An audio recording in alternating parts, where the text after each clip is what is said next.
Hey, good morning. It's Spencer Foreman and Chris Latham. Another episode of Marketing Hub Ideas. Good morning, Chris. Good morning, everybody. Good morning, Spencer. How are you feeling today?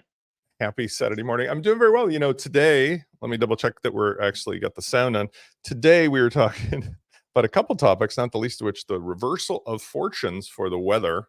Here in Chicago, it's bright and sunny and snow on the ground. And you just got back here last in week. Vancouver's gloomy and gray. So with no snow on the ground. I think it's safe to say no matter where you live, the weather is like going to Vegas and spinning the wheel these days. Now's the $1 Million Man doing with the recovery. I'm playing somewhere, so we're live, right? That's on your. Yeah, it says live. Fantastic. You got to turn your speaker off now. And I'm going to put this up. I was. Wait, you're still broadcasting us. How is that even happening? I got audio. Everything's connected to headphones. Really? Yeah, and nothing else. No other tab opened. I'm going to mute you for a second. No, maybe it's me. Maybe it's me. Hold on. I'm not sure where I could be broadcasting from. It must be a little delay in it. Oh, I know what the problem is. Wait. I know the problem. No, Chris, it's me. Ladies and gentlemen, I'm having what we like to call a setup failure. There we go. Back off mute. This is my mixer. The mixer wasn't plugged in right. My mixer has gone AWOL. Okay, there we go. Well, let's see. 1, 2, 3, 4. 1, 2, 3, 4. This is not a great. Yep, I can still hear you. No echoes on your side. Not a great show start. I'll try one last. The show must go on. Well, what I'm going to have to do is I'm going to see if I can bypass the mixer on my mic setup.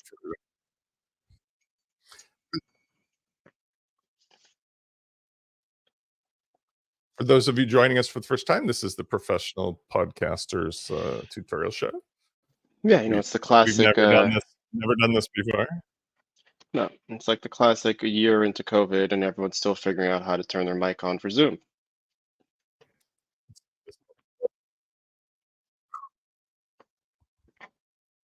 Right. Nothing. 1, 2, 3. 1, 2, 3. Do you hear me now? Crystal clear. Okay. All right. I bypassed my mixer. Good morning. Wait, no. It's not another tab that's open with the video playing? I'm going to do some troubleshooting live on air. I'm caught into a mystery. Like I know with Chrome on the top right, there's that drop-down arrow that opens all the tabs opened, and any of them with a speaker will show you which one has audio playing from. We're gonna have to. I don't know if we're gonna restart it now, but hold on 1 second. Let's remove me.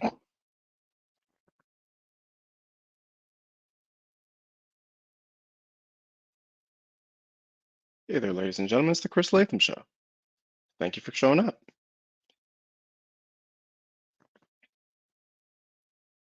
Yeah, so we're just gonna wait around and see if Spencer's able to figure out any technological issues that he's having.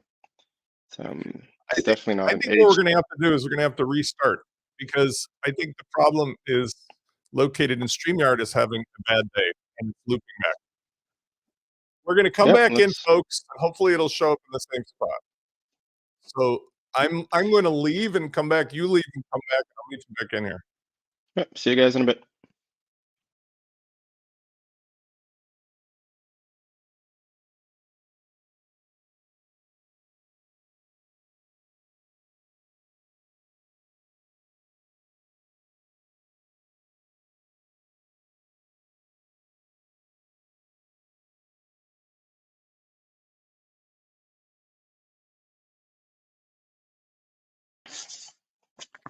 Okay, let's see. I'm still frozen here, which is interesting.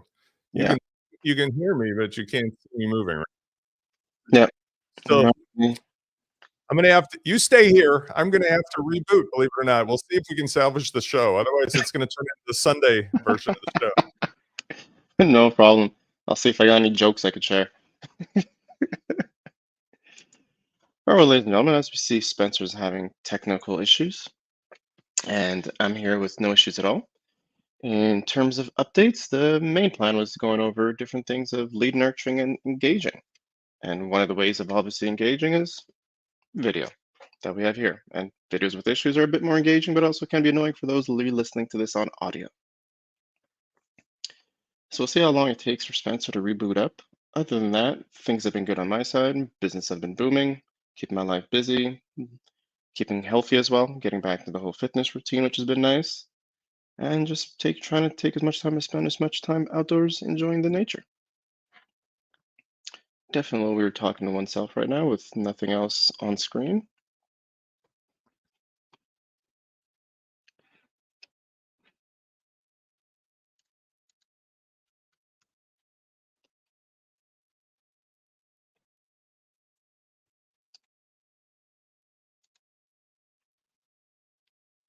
Other than that, what other things could be shared in the meantime?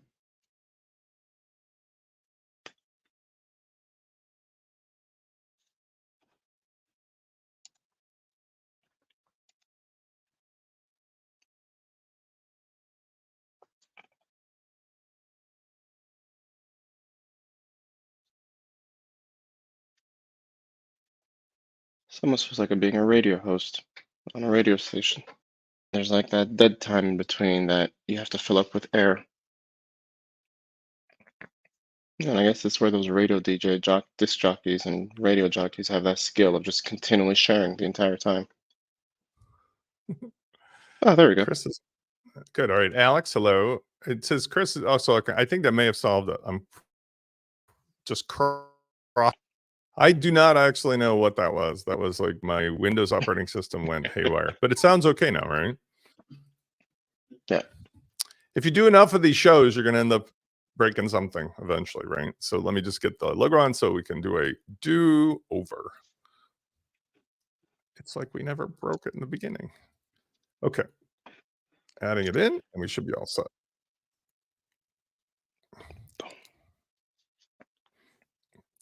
Eventually adding it in. Here we go. 500 button clicks later. It's a slow start. It's like one of those mornings when you wake up and you just got to get all your stretches done. You take a few extra breaths sitting at the edge of the bed, asking yourself, why am I getting up? I mean, it's like my everyday. One last try on adding this share screen. It's just one step at a time. I don't mind.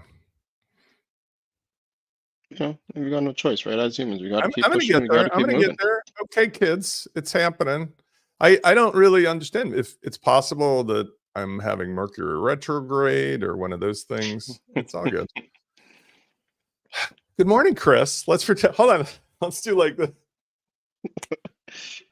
cut two. Hey, good morning, Alex. Good morning. The folks waiting patiently. There's fortunately know me well enough. I was about to say before this magnanimous start. And by the way, is this the right mic? I just want to make sure I'm on the right mic. Is this the mic? Yeah. Okay. What I was going to say was we have a lot of weird reversal of fortune in a lot of things, not the least of which the weather and stuff. But today, apparently, just technology. But I suppose there's a lesson to be learned here, because what we are going to talk about today is lead nurturing, whether it be that your CRM is GoHighLevel or whether you're using Fluent CRM or one of the other 50 plus. The solutions that we talk about, the solutions that we offer for marketing automation, really involve one important factor. And I'm also going to do this to reverse this, so we're like the logo. It is, why are you doing things? And for most people, the whys have to be, I'm trying to get a relationship going with someone that is going to pay me money for something. It's a product, it's a service, it's a membership, it's a course, it's something for which the pain they experience is being solved for money. And let's define a couple things, by the way. I get this not as frequently as I used to, but the conversation I get with people is a distinction between what's the difference between a prospect, a lead, a customer, or a continuity customer or recurring customer. And why is that relevant to lead nurturing? Well, a lead, in my view of the world, and I think that's the kind of long-standing thing. Lead represents somebody who is potentially interested in something you could do to solve for them, but you really have no existing relationship. I like to use the term cold lead. I like to use the term warm prospect. So what's the difference, let's say, between a prospect and a lead? A prospect is somebody who you've had some interaction with, maybe through a lead magnet or some webinar or something, that the person has demonstrated, almost like after having coffee with somebody for the first time, they've demonstrated some modicum of interest in what you're doing. And then finally, a customer is somebody for whom you have delivered something and taken money. Recurring customer being multiple times. I think another way we could explain that even is a lead would be if you go back to the days of people doing presentations on stage and you get a pamphlet, come listen to this person talk to teach you how to make money by selling houses and whatever the case may be. But a lead would be the person that shows up in the room to sit down to hear the presentation. Right. And then a prospect is the person who wrote their name down saying, I want you to contact me or I want to learn more. And then the customer is that financial exchange, the exchange of legal tender that takes place. Okay, I agree with that too. So if we know what we're talking about, the idea is when you've got a cold lead, I used classically, and I still use today, that relationships in business and marketing are very similar, right? So I use the metaphor of saying a cold lead is like somebody that you just met on one of the dating services that you would like to get to know, see whether or not there's any va-va-voom. And a prospect is somebody with whom you've had coffee and I'd like to take you to lunch and see where it goes. A customer is somebody you've gone out to dinner with and more. Recurring customer is somebody you're having kids with, probably.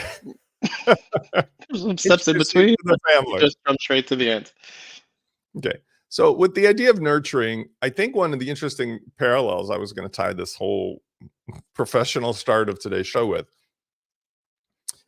is that nurturing is something that used to be done in other locations than it is today. And when they would use those other mechanisms, there was a different style, there was a different vibe, there was a different expectation. So for example, let me start with the premise that in today's world, the number one problem that we all have is that we're all too busy and we are overwhelmed with marketing coming from every single orifice of the internet and the real world and so forth, but most of the internet, like our email inboxes are jam-packed. Our cell phones are getting spammed to death.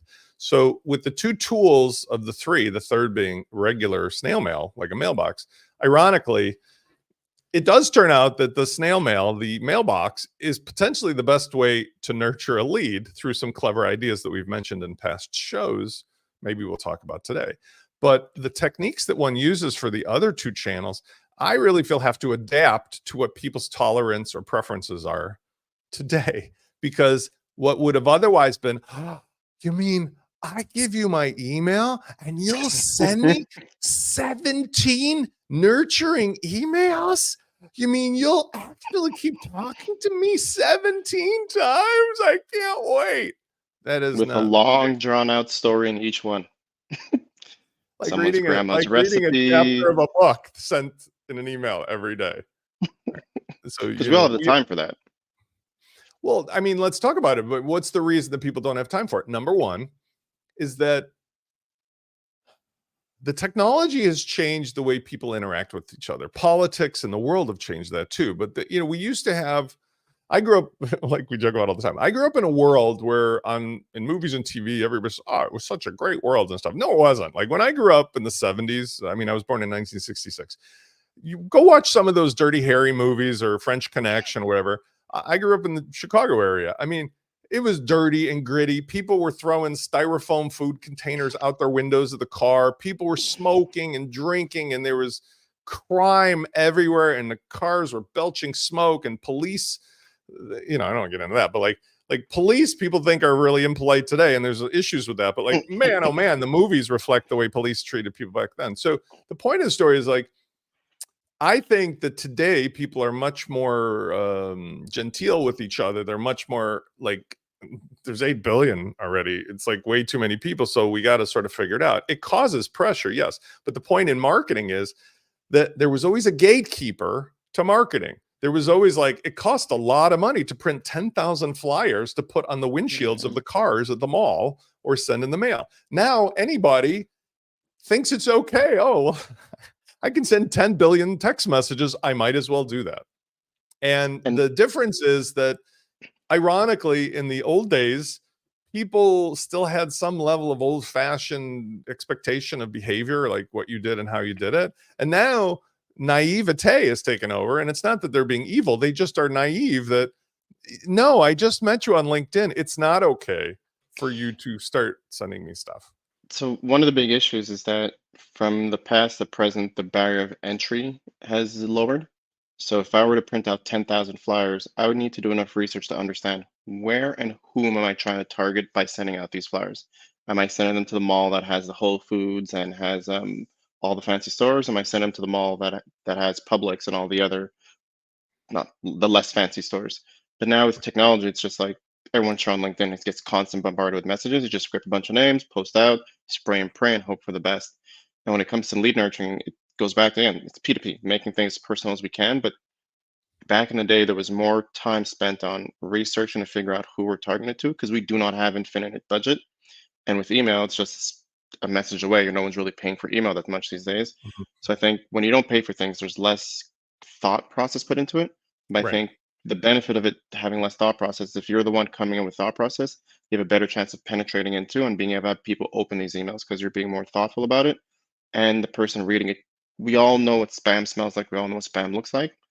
But if you're the one person doing things different, you have a better chance of getting a higher open rate, but not just that, and also a higher click rate, which is the most important part.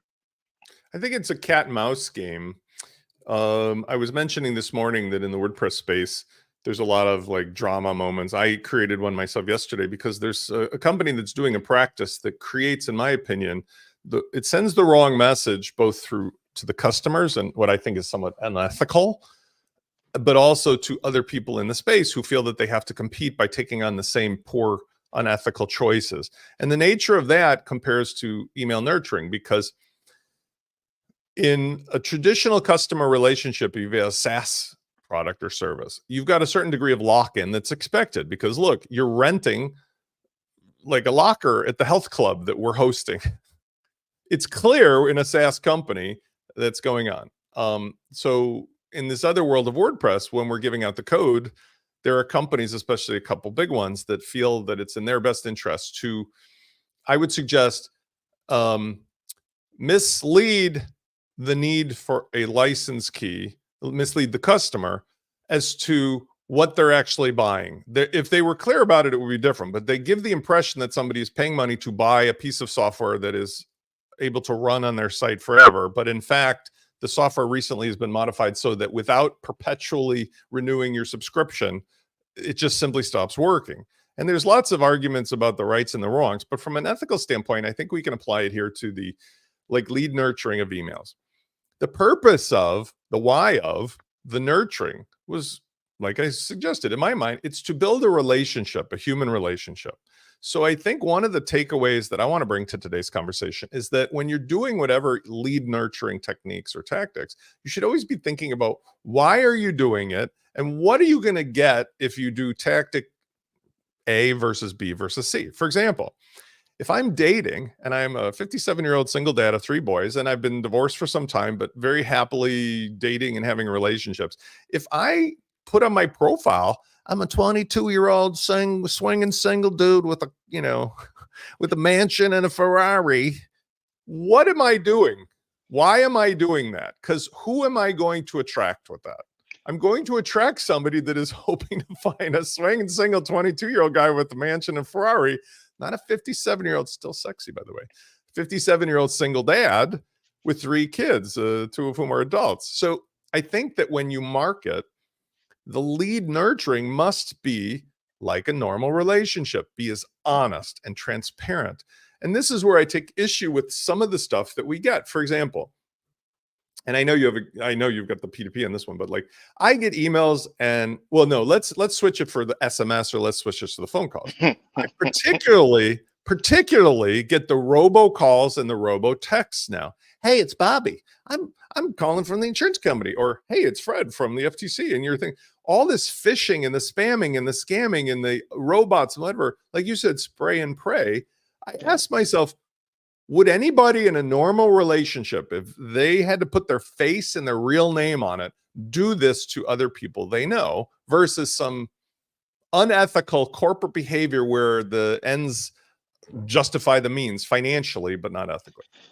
So I think one of the issues there also, it's you have people online saying this is the tactic that works to make a ton of money. Then you have people that jump in a space that think, oh, these guys know what they're talking about, so I must follow what they're doing. And there's this huge disconnect that although they may be spraying and praying, they're definitely collecting a thing of leads from a particular source where they understand this person meets certain criteria. But then you have new people that come in the game that think, oh, I'm just collect as many leads as I can and spray to everybody I can without having being able to filter it through, which then gets these annoying calls, these annoying emails that we're getting through. And I think the other challenging part there too is that for the business owner setting out these emails, we're always told you have to send at least one a week or one every 2 weeks. And it goes back to the why are you sending this email? If you're just writing an email this week for the sake of writing one and you don't think anyone's going to be important reading, you're better off skipping that week. Because now, if it's on your end, do you want to read an email that was just fluff or read something that actually helps you in your business or helps you fulfill a need or actually helps you with something that you're having struggle with? And I think it's a lot of it stems from the need of having to show up every week, but it's email. You'll get drowned in that inbox like everybody else. But if you show up every once a month, even or even twice a month, I'm going to look for, okay, it's coming up once a month. When Chris sends an email or Spencer sends an email, I'm going to make sure to go through. But if it's every week, it's easy to become, it becomes like furniture. You just end up not seeing it anymore. I mean, let's take that concept and because we're talking about lead nurturing here, right? Let's take this concept and apply it to the difference between the old days, not just the motive and the why and the what you're gonna like. Being genuine and honest and in a relationship sense, truthful is one part of it. The second part of it is the nature of where the content lies. There was that time when people were thrilled. I have an email. You've got mail, right? I mean, legitimately, that was a thing. I would argue tactic 2, because we provide you through the launch kit or otherwise, you've got a CRM to manage where somebody's at. You know what they've seen or clicked or bought or done. And you can do this through email or through giving them the deliverable, the content that's informational, the nurturing educational training. Hey, guess what? We've got a health club. You know, you're a member of it. Just come on over, even if it's free. Like, come on over to the website when you want, because that means that the message I'm sending you, the actual email itself, looks more like a text message to a friend. Hey, want to meet me at lunch? I'll see you over at, Kincaid's or something like that. That is the kind of message that is far more effective. Why? Well, visually, when somebody opens, if they do, well, first of all, the headline, but like the headline should be indicative of somebody talking to a friend.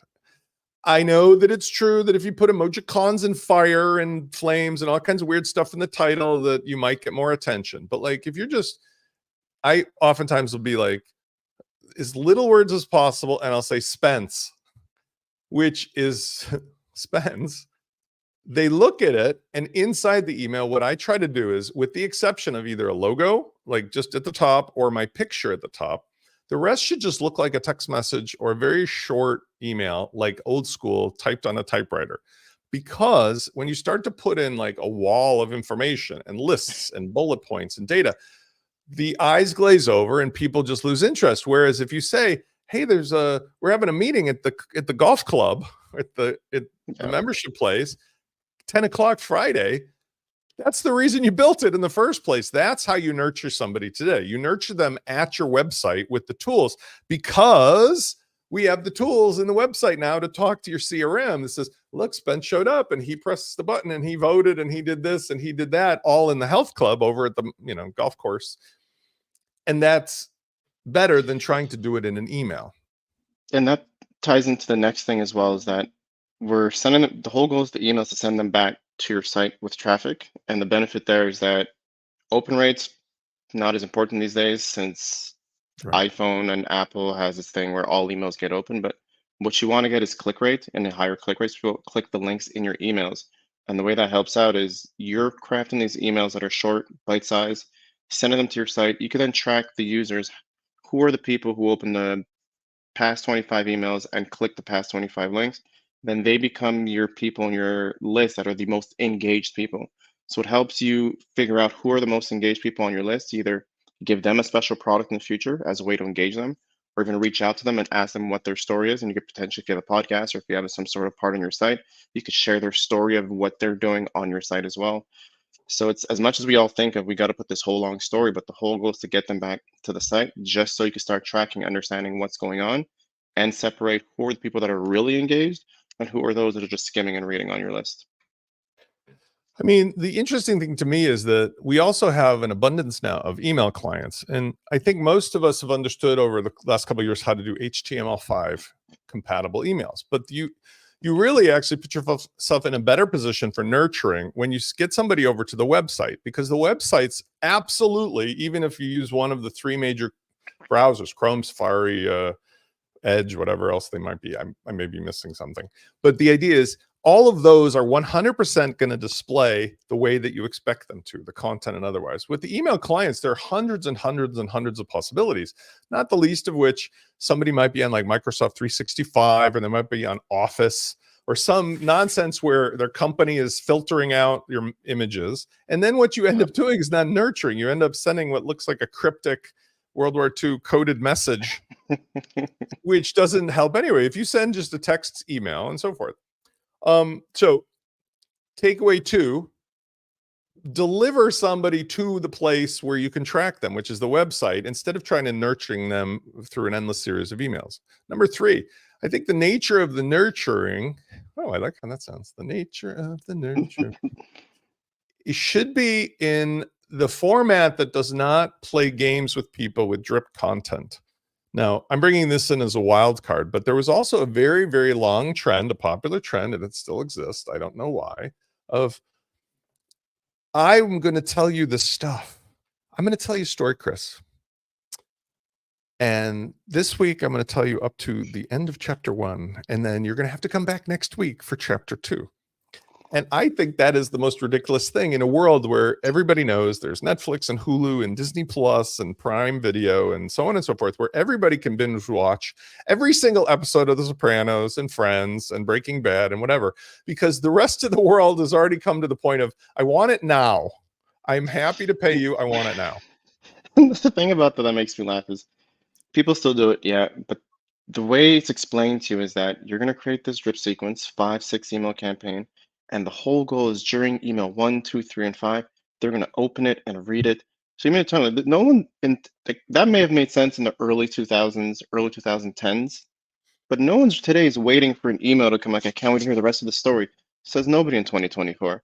And Right. what happens, what I notice a lot in marketing and many other things is there's information that worked 5, 6 years ago that are still being pushed down as gospel that aren't adapting to the world that we're in today. Right. You know, Jeff Walker is still around in his lovely cabin in Colorado, and he's still pushing successfully his product launch formula, which was an amazing thing. I think it's going on 15 years old already. I'm not saying that doesn't work, but I'm saying is I grew up in the world of Ron Popeil, and I've lived through many, many, many other successful marketers, Billy Mays, and you could argue Tony Robbins and so forth, but Russell Brunson now recently. But what you see is a consistency in marketing. What you see is a difference in the tactics in the delivery, because like the awe inspiration that came from opening that box that the postal service delivered after waiting a month and then handing the UPS driver a check, those days are over. I can get on this morning, which by the way, I love the world we're in. I can get on this morning and there's 4,000 different things that I can satisfy my curiosity with instantaneously. And so we're no longer living in the gatekeeper world. We're no longer living in the you must wait till it gets to you world. Like, we're going to ship this overseas on a boat. You know, I can get stuff from China like in 2 days. So instant gratification means that you really are doing yourself a disservice for those people who are in the mood to buy, to go from being a cold lead to a warm prospector to a customer immediately, right now, you are doing yourself a disservice if you pretend that you can't give them the stuff, because it's coming. It's coming. Second of all, in that, you're complicating your life exponentially. For example, when I'm teaching marketing automation, when we're doing this with either GoHighLevel as a CRM or WP Fusion, I'm doing automation funnels that are literally 3 steps now instead of 17 steps. The 3 steps are: something triggers the person to be in the automation, right? They either bought something, gave an email, were added to a list, got a tag. The next step, maybe there's a wait. Okay, so maybe I'll add a wait a day. The next step is give them the stuff. And the only thing left is a conditional, maybe it's a goal or, benchmark. Did they buy the stuff? And the reason is because if you simplify the entire process, just in, let's say, in homage to what's available to them, there will be those people who will say yes at the moment and those people who don't. Those people who don't, we still know whether they got the tag. I'll send them something else compelling, but I don't make it conditional on like divvying it up into pieces, because I have to teach them or train them. If they're curious, they'll ask ChatGPT about what I'm talking about, or they'll look on my website, or they'll search Google or my social thing where I've got 9,000 videos on this. I don't need to teach them in the nurturing process. And like one of the ways that I think helps bring this across of how ridiculous that is, making that person wait to get the product, is if I'm handing out flyers saying we got espresso machines on sale 75% off, and then you show up and I say, oh, you got to wait a day before I hand it to you. So just hang out here for a bit. Let me tell you about how great the coffee espresso machine, the espresso 7000 machine is, and then you could buy the product. No, that's never going to happen. Why do that in the digital world? I mean, I'm going to tie something in. This isn't fair to boomers, but I can't resist. My parents are boomers, and they exhibit, even though I love them to death, typical boomer behavior. I'm a Gen Xer. The boomer behavior is the world they live in. They have negative 1,000 patience for anybody else other than themselves. They think everybody else, especially the younger generations, are all just selfish and impatient and And in the reality, it's the opposite. It's because they grew up getting everything. Now, I'm not on a rant on boomers, but here's the point. There's an infinite array of videos. If you go to Reddit, there's a sub thread on this of boomers gone wild or something like that. And half of the videos are boomers going to a store, call it a Whole Foods, call it a whatever, even a Trader Joe's.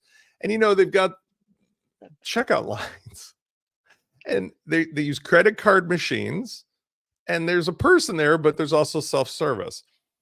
And the boomers come in, they all want to use cash and they don't want to wait in line. So half of the videos are boomers going, here's my $42.12 and putting it on the counter. I'm leaving now out of the store. Not even like checking out. Just, I gave you the money. I'm leaving now. And the point is that there's behavior, there's like expectations, there's weird stuff all around. But essentially, if you're going to deal with customers, why not just give it to them so they can get it, give you the money, and be out of there? Because otherwise you're torturing some people that I feel like would otherwise be happy to hand over their money. Here's my money. Just let me out of here. Yeah. I do it in my own way by providing a filter of the goods and services that, let's say, I otherwise could provide other ways. I provide them in a way that protects me, but also I give up, and this relates back to the software conversation, I give up a concern over anything that is not retrievable by me. For example, if I offer the launch kit or the marketing automation hub software, as we do, it's a 30-day, no questions asked, money back guarantee. Why? Sure, I'm going to lose, let's say, 2.9% and 30 cents or something on the transaction fee from Stripe. And sure, I got to turn it on and turn it off for some like 2 minutes of work. But that guarantee is something that a lot of people really reduces the friction to them of buying. Versus, I do not give a refund in any circumstance on my personal hands-on time. Because if I have to show up, you're paying.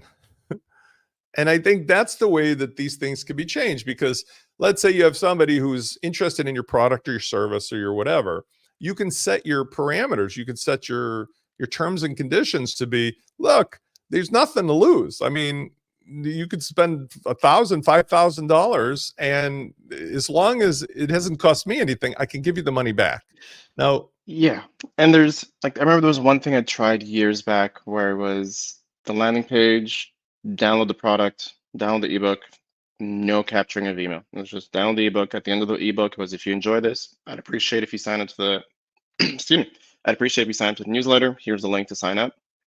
And I got that idea from thinking back to software from like the early 2000s and 90s where you go to download, you get the free software, no email needed. It wasn't gatekept. But Right. then if you enjoyed the software, you went to go back to buy it, and now you got your email in. And it's almost this reverse way of doing things where if your product is so good, they're going to give you your email. And that person who gives your email is now forever engaged versus let me collect 10,000 emails in which only 200 of them are actually engaged versus I'm just going to collect 250 by making sure that they enjoyed the product, used it, and now they want to convert to being a paying customer. Yeah. So it's I almost like a mean, reverse lead magnet. because at the end of the day, this gets into that conversation I was about to mention from earlier today. What I'm arguing for the software in the WordPress space is the code itself, we all know people can modify and change.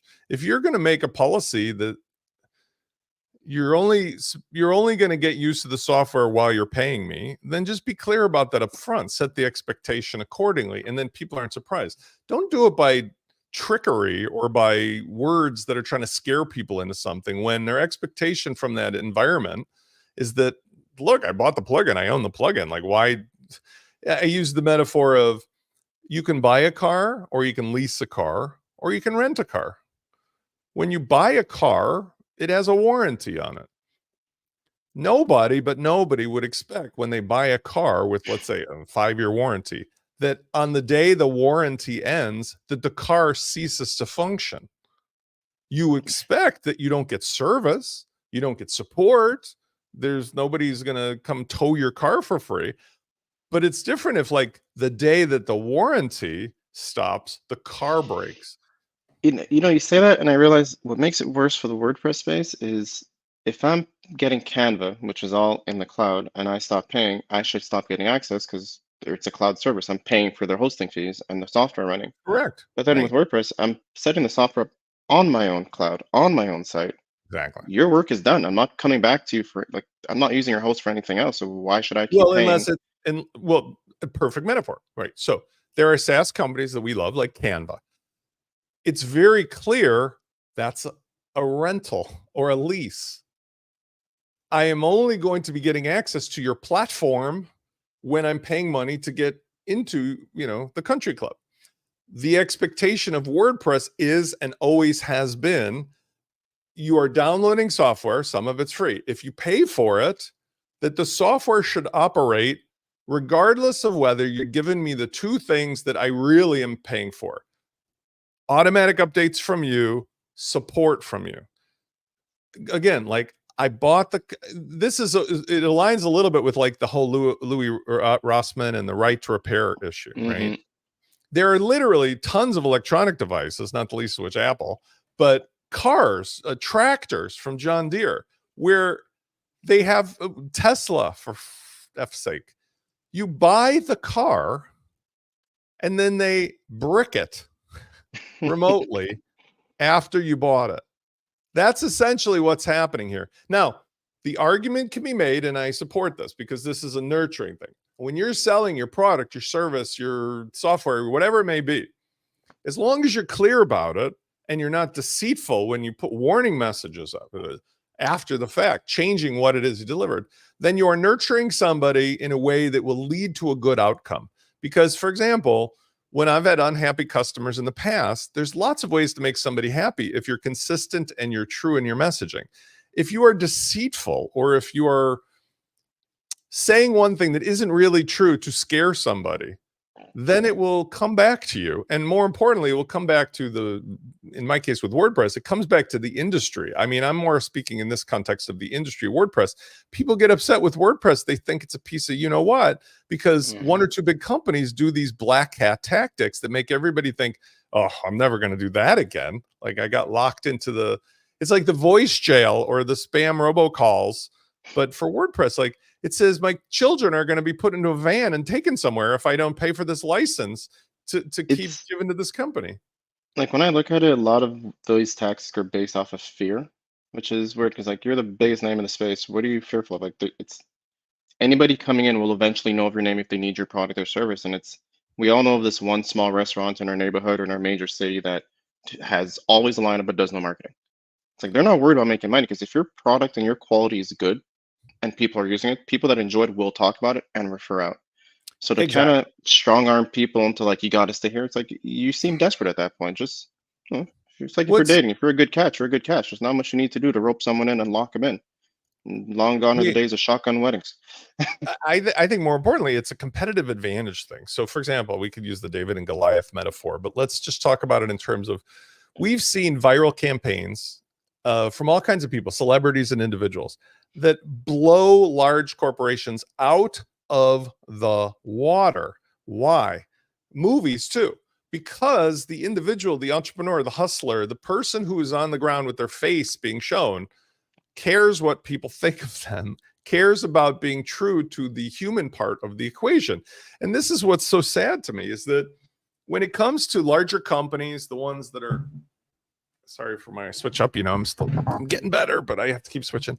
When it comes to the companies that are doing the robocalling or the spam emails for nurturing, allegedly, or who are doing the things like I'm talking about in the WordPress space with their products, that's not a nurturing, but it's still part of the process because their nurturing makes people also sometimes believe that they need all these other, not necessarily the best products for them products.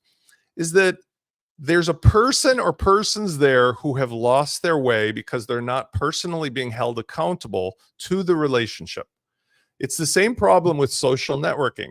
There was a time, that's why I was referring back to it was dirty and grimy and everything else, but everybody knew your neighbor by name a little bit, and you were always held accountable because they could come for you. You couldn't hide Hmm. digitally. We live in a world where these companies are trying to please either their bottom line dollar or the shareholders, and they'll do tactics because nobody ever has to show their face and say that in most cases that was my idea. And the persons No, who do, sometimes they're guiltless. They're like, well, I don't care because all I care about is look, the cash register's ringing. and no, it's all based on numbers. It's like, okay, how big did your list grow? How many people are opening? It's all this thing about pushing numbers without actually helping the person who's coming to the first place. Because you hire some new age marketing, like, okay, your job's to get us more followers, they'll do whatever it takes. Your job's to get us more stock people on our list, they'll do whatever it takes to be on the list, even though it's not quality leads. And it's this thing where it's quality versus quantity. What's more important? And more people are going for quantity because it's lower hanging fruit. It saves their job. And it's like politicians. Whew, I'm in for another 4 years. Perfect. Let me just kind of relax. And then next time we try to make my case, and then I'm safe for another fridge, but nothing actually changes or gets better. I mean, let's talk about that quality versus quantity you just mentioned. Let's reframe it a little for the fifth takeaway for today, which is when we started with why. Okay, let's bring it down to what is the legacy of what you're doing. It has been my life experience that my grandfather taught me this. I know it sounds like cue the violins, folks. My grandfather lived to be 92, and he was a very, very well liked family lawyer, a local lawyer, and he did a lot of community stuff. And I'll tell you a little story about this. My grandfather's name was Max.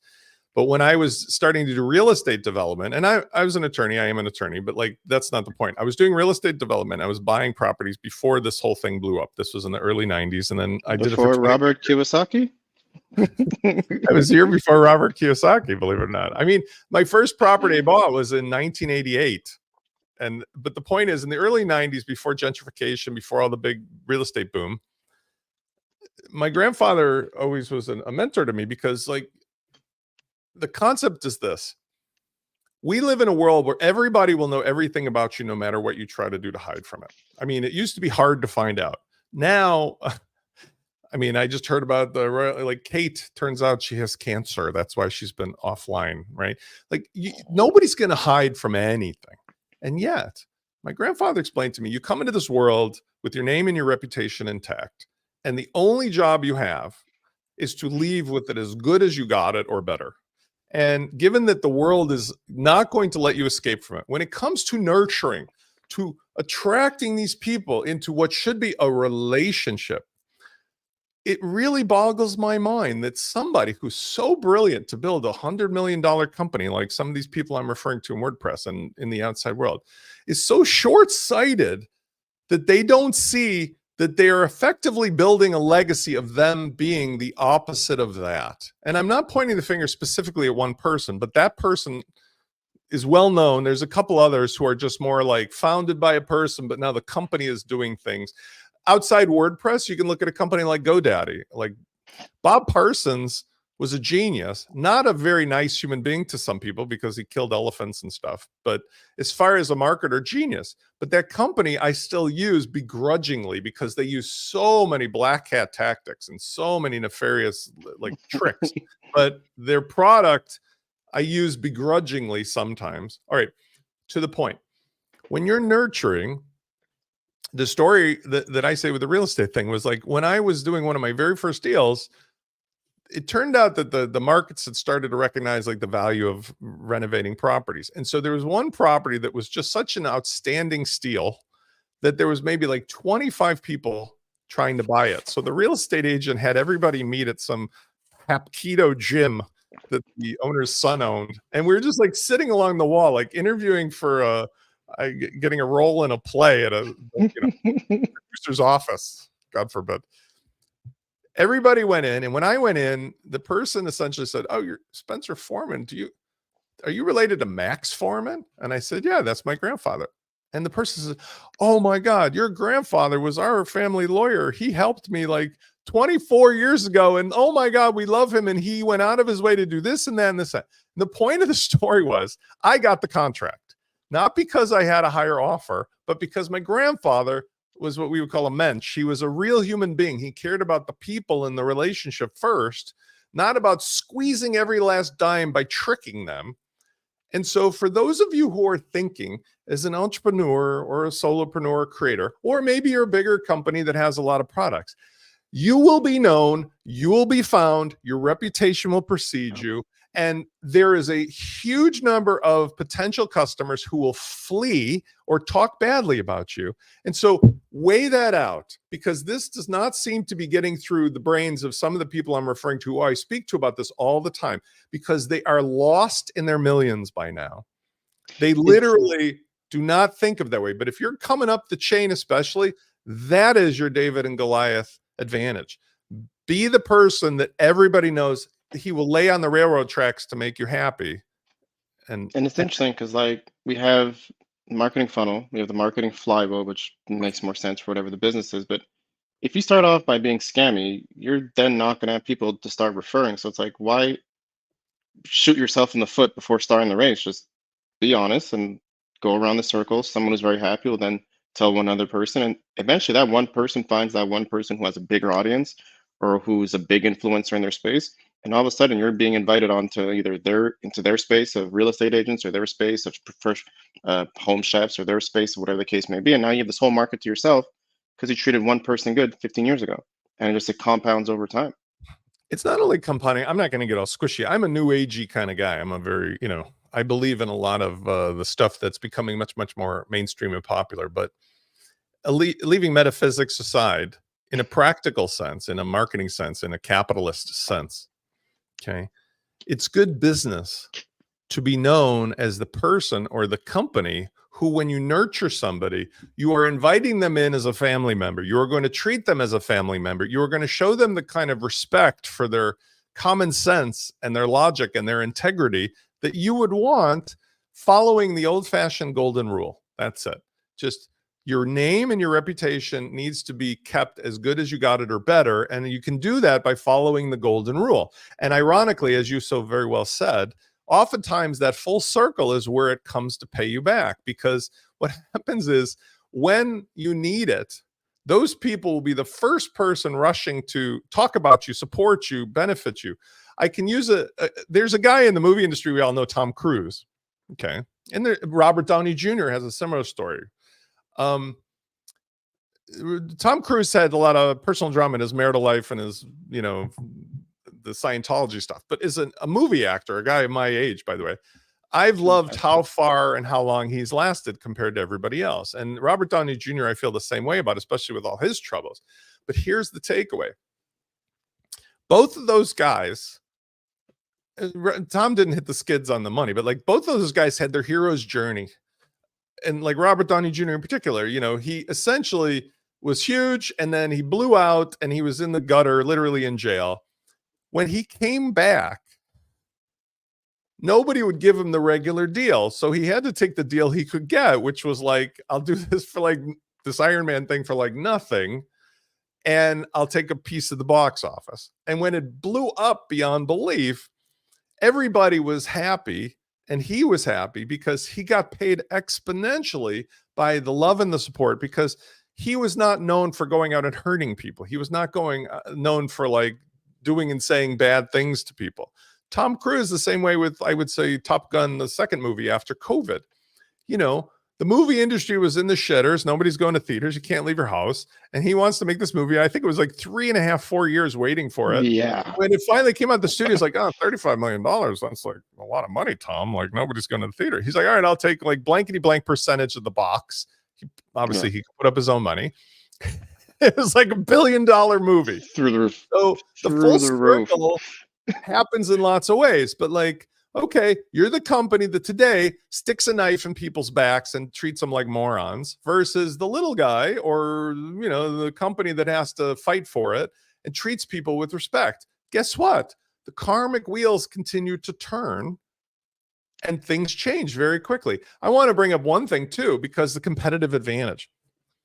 So let's say you're lead nurturing and you're inviting people into a relationship and you treat them like family.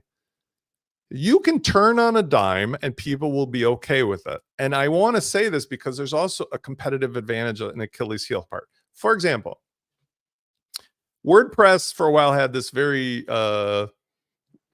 it still exists, but this trending thing of lifetime sales, right? So you buy a plugin not for a year or whatever, you buy it for lifetime. And it tended to be like people would do it as a trophy. They would just like buy it, never use it, but like, this is going to be like an NFT. It's going to be really valuable. But the point of the story was, if you had customers that prior to your lifetime deal were paying you $97 a month or whatever a month, and then you offer something that's a lifetime deal that's a fraction of the money they've been paying you, you have to give those customers that previously existed the same deal or better as a conversion. Now, I did that with my own launch flows, where I had several hundred people who were paying me monthly. And I just said, like Oprah, and you get a lifetime, and you get a lifetime, and you all get lifetime. Cost me tens of thousands of dollars theoretically out of pocket. I did it without asking because people were pleasantly surprised, and I had always promised, no matter what I do, the price will go up, or whatever happens, you will get the best deal always. And That's just called good business. And like the part that blows my mind is that's a product business. The way people are doing things a little differently there. But on the flip side, you have service, and every service provider goes, if you're my first client, you're getting me at a lower rate. The next subsequent client comes in, gets it at a higher rate, and then there's a point where you come back to that first one. Okay, I'm charging you $50 an hour. My rate's now 120. I'm going to move you to 75. Just in terms of showing gratitude, like it's just those little gestures that it's not an email, it's not an SMS that came through. It's just you by nurturing that relationship, treating it as a relationship, and they're saying, hey, without you, I wouldn't be where I am today. But, you know, I got bills to pay, and my rate's now this. You could choose to continue or not. And most people will stay because they want to be part of that journey of seeing you grow and build. So to hear what they're doing on the product side, it's like, it's a little weird. It's like, it's still people you're dealing with. Like, I'm still giving you money for something in return. Why not treat me properly the same way all service providers do? right, because like the payoff to me, the end of the day payoff is, the people will either be your greatest fans or they will be your trolls. They will be the detractors, right? Like it comes to movies or restaurants or services or products and so forth. And what I'm suggesting is that Achilles heel kicks in as well.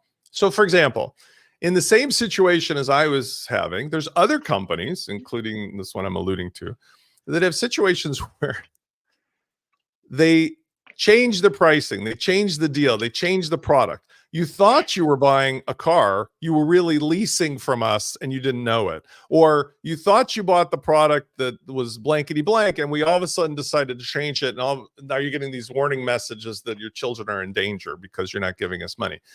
The problem with doing that is that when you build a relationship based upon, look, Chris, we get together on Saturdays, we do a show, we have fun, we teach people, and that's it. You did not promise me that you're gonna like fly me out first class to your place to, you know, get a foot massage and stuff. I wish it was true, but the point is, You can't change the relationship on people without paying a cost. And being upfront about it really does you a favor, because it's one thing to say to somebody, look, I may decide to change the price. And if I do, you can decide to go with me, but I'll never do less than what I promised you before. It's another thing to say, you bought one thing and you change it. Here's an example outside of WordPress that's Achilles heel, but it also applies to the WordPress thing. Prime Video. I have Prime because I have Amazon. I can't live without Amazon. I've given into it. But Prime Video's promise was and is that you paid money for the video service. You get ad-free videos and all the content. Somehow some jackass decided, even though they're making a $1 jillion, that they have to now charge more money and change the relationship and say, we're now going to put ads in all of your shit unless you pay more money. And I feel a little bit like that's extortion. In this case of this WordPress situation, that's GPL software. The code that they're using is open source. They can't really legally obfuscate it. They can do what they want with these other bad behaviors, which ethically or FTC wise is maybe the only downside to them. But since the code's available, what they're saying is sort of like Prime Video.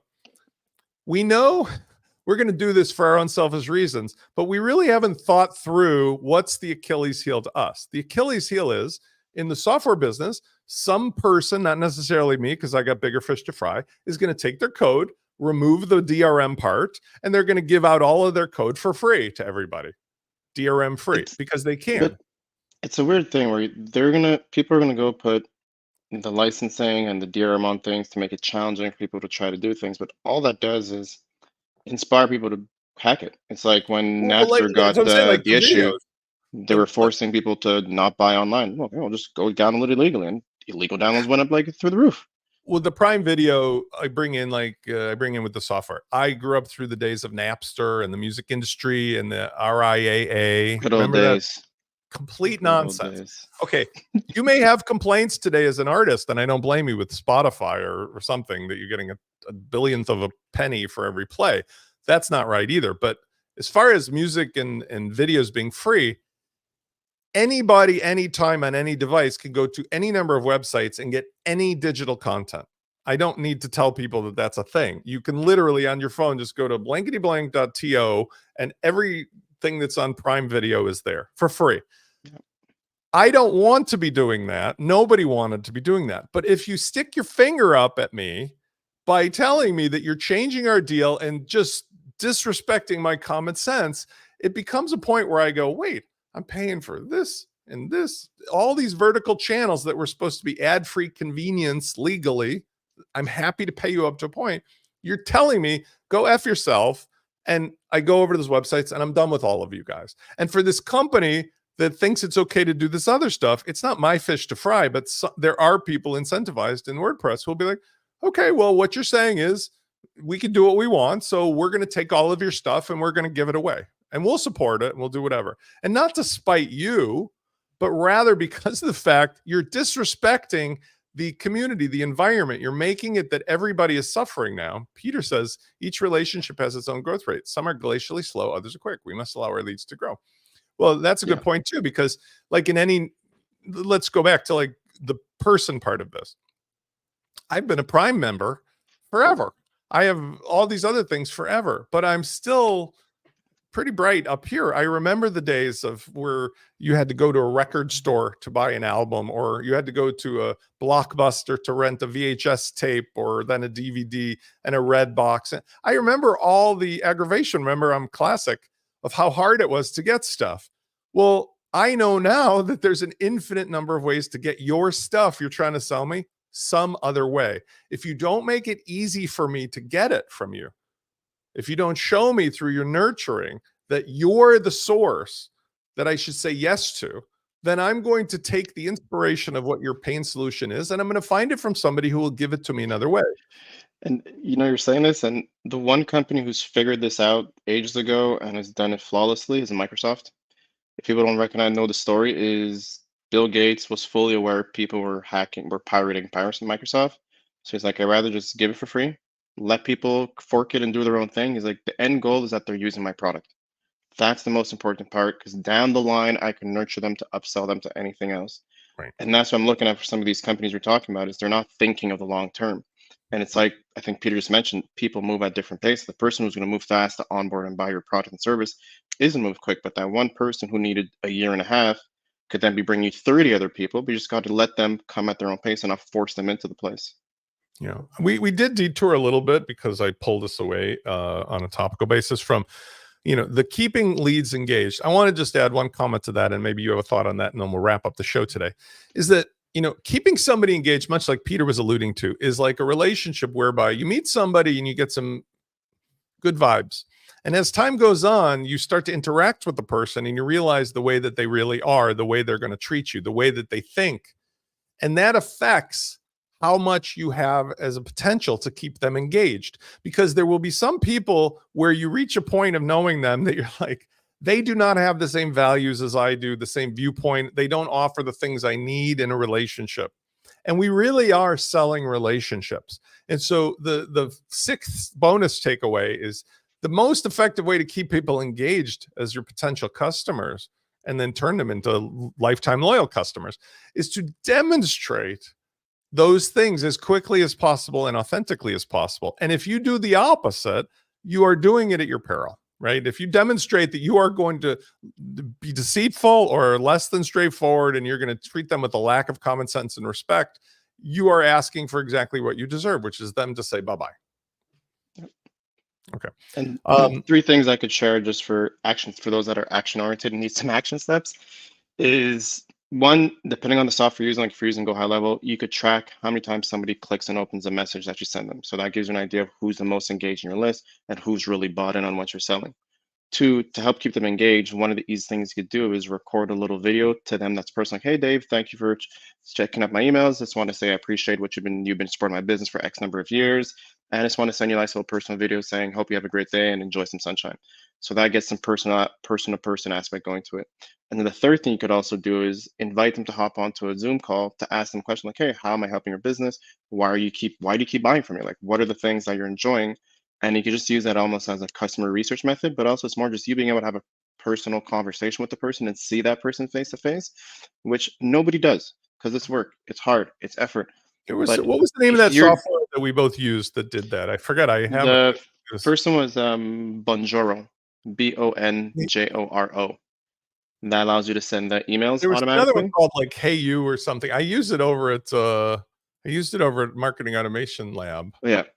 But GoHighLevel has similar features. You could just upload a video and send to the person via email or SMS. But these are tactics that just help people remind themselves why they're buying from you, get to learn who you are as a person. Because again, we don't buy from companies, we buy from people. It's the reason why all these major companies pay millions of dollars to have a spokesperson that we all like. Like the reason The Rock's in all these films is not because he's the greatest actor in the world, is that people spend money to go see The Rock. So we could do the same thing here by engaging our leads, by being personal and getting that person-to-person action, not just think of spraying and praying. Yeah. So 3 action steps. I think those are good tips. I like the idea of I did use the personal video thing. I think you can also, instead of the personal video, you could do the thing where I like to think I'm doing it with you and this my email setup as it is. I was joking about it with clients on my Friday show. I have the office hours. I said, the thing is, I could send you an email a day of something short and sweet. And I wouldn't be necessarily violating our concept, but you would just grow weary of me. You would just start to tune me out. And it maybe because of analysis paralysis. Spence keeps giving me so many things to look at, even one at a time, that it freaks me out. And I end up getting stressed. So I just put them all in the garbage can. Whereas I tend to I actually took her out. This morning was the first email I've sent in 2 weeks. And you would say, Spence, how is it possible that you're nurturing your clients? Well, here's how. Because I'm tweeting all day long. I'm making videos all day long. I'm making content. I'm talking and I'm in places where people can find me. You're omnipresent. The idea is publish, be known, be controversial, be a leader, be marketing, but don't be using the direct to the person channel unless you really need their attention. Like, hey, I'm doing the show with Chris and I think you'd like this one.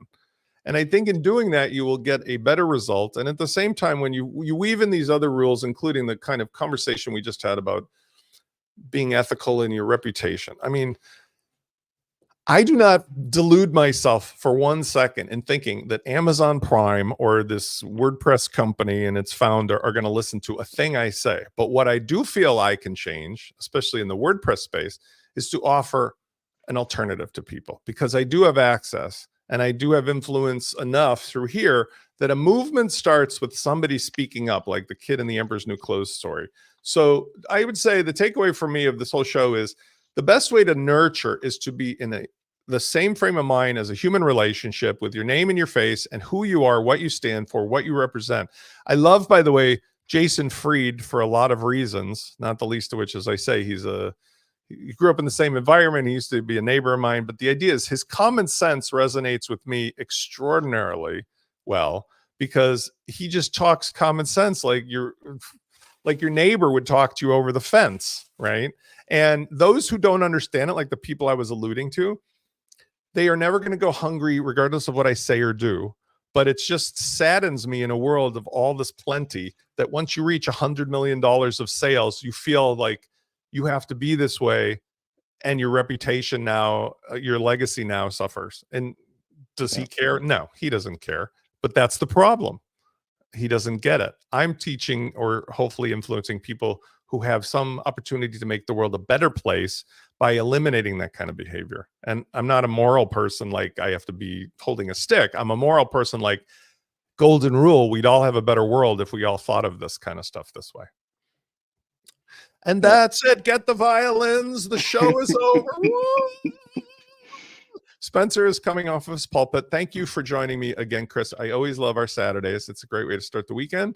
I hope those of you who attended will understand that I am going to be snipping off the first 8 minutes of the show with my technical difficulties, but you got to enjoy it while it happened. Alex and Jeff and Peter and a bunch of other folks that have attended today, I thank you for your time. The rest of you, I appreciate you attending. It would be helpful to us for the show. I do not have this listed as a podcast because I have no intention of doing so, but it would be helpful if you liked and subscribed over on the WP Launchify channel, because this is the method, but I think we're going to deliver this in the future. Chris? And share with your friends and what you think would appreciate and gain value from this relationship that we're building. This is part of the nurturing in which other people share it out. I mean, it's not the purpose of the show, but I want to suggest to you, because I am wearing, by the way, I always wear my high level team bling, right? That there are some companies that do things right. High Level is one of them. The WordPress ecosystem is one of them. I have some things that we've been discussing, alluding to on our other channels, that are launching in the WordPress space that are actually my actionable response to what we talked about today. And the idea is, people's expectations are, who can they trust to curate out everything they need in one place where they don't have to play these games anymore? Because when you go to IKEA, even if IKEA uses materials and ingredients from different vendors and so forth, they deliver it in one consistent way that doesn't surprise you when you open the box with danger. Your children are, going to be put in a van or something. So I think that's going to be the thing, publicly announcing any day now, that is a large scale way to do what's been proving out on a small scale for the last couple of months. And I'm very excited about it, because to me, it's a way to demonstrate through action how to be a better marketer, how to be a better intermediary or agency. We give you all the tools, all of the solutions, all of the things that connect your CRM with what you want to do for yourself or your clients. And you and I will talk more about that, right? Yeah. Okay, good. All right. Enjoy your weekend, everybody. We'll see you on the next show. Ciao.